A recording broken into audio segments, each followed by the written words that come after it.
A Covington woman is in jail tonight after her 9-month-old daughter died in her home.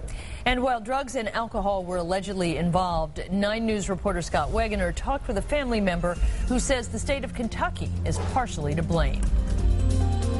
9-month-old Anthia Lattimore died Tuesday after being severely burned by a baseboard heater in this apartment on John Street in Covington.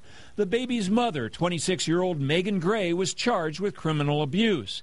Police say Gray told officers that she had taken Xanax, Percocet, and alcohol before going to sleep next to Anthia Monday night. Megan's mother, Mary, who is fearful of going on camera and would only use her first name, says the state of Kentucky knew Gray was not a fit parent but did nothing to protect Anthia. The worker that's been on the case for the last 2 years should be standing side by side with her on trial. Mary says caseworkers knew Gray had mental problems. She says 2 of Gray's older children had already been put into foster care. Since then, Megan had given birth to 2 more. This case could have been prevented.